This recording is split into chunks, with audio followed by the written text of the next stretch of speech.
Forget everything you think you know about knights in shining armor and fairy tales. Here, in the murky trenches of reality, goodness doesn't always triumph.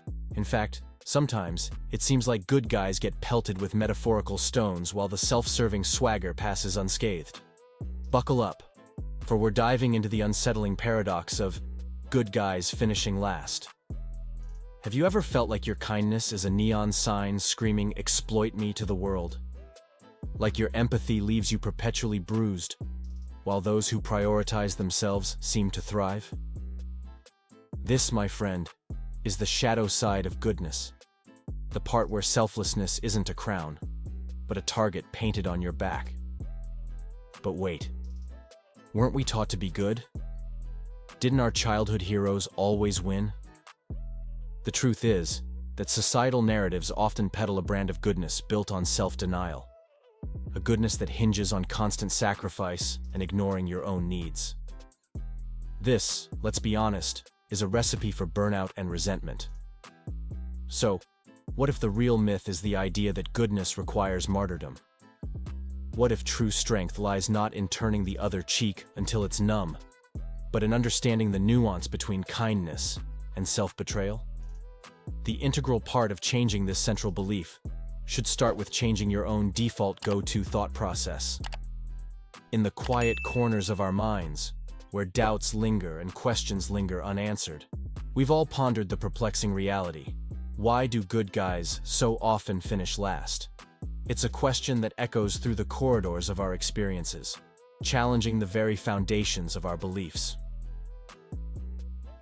From childhood, we're taught the virtues of kindness, empathy, and selflessness. We're told that if we treat others with compassion and generosity, the universe will reward us in kind. The Christian teachings, in particular, echo this sentiment, promising divine favor to those who prioritize the needs of others over their own. But as we journey through life, we're confronted with a harsh truth. The rewards of goodness are often elusive, and the road to success seems paved with the struggles of the selfless. We witness kind-hearted souls enduring hardship after hardship, while those who prioritize their interests soar to great heights. I, too, have pondered this enigma, grappling with the disparity between noble intentions and harsh realities. For years, I embraced the notion that selflessness was the ultimate virtue, and that sacrificing my own desires for the sake of others would lead to blessings beyond measure. But as time wore on and the struggles mounted, I couldn't help but question the validity of this belief. The more I gave of myself, the more I watched others thrive at my expense. It seemed that every act of kindness only served to further deplete my reserves, leaving me drained and despondent. And yet, despite the mounting evidence to the contrary, I clung to the hope that someday, somehow, my selflessness would be rewarded. But as the years passed and the struggles persisted, I came to a startling realization.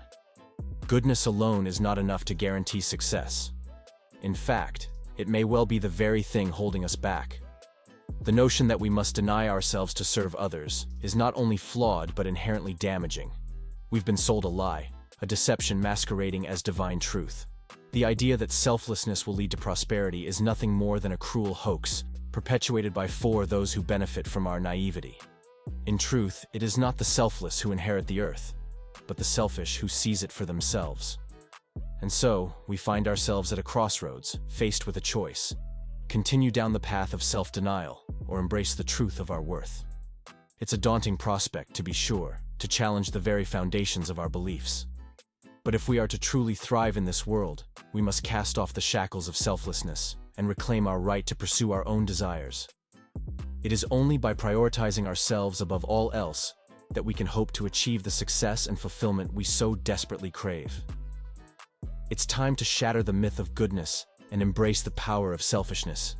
It's time to stop finishing last and start winning at life. As I reflect on my journey, I realize that the narrative of selflessness as a pathway to success is deeply ingrained in our societal consciousness. From a young age, we're bombarded with stories of noble sacrifices and selfless acts of heroism, shaping our perception of what it means to be a good person.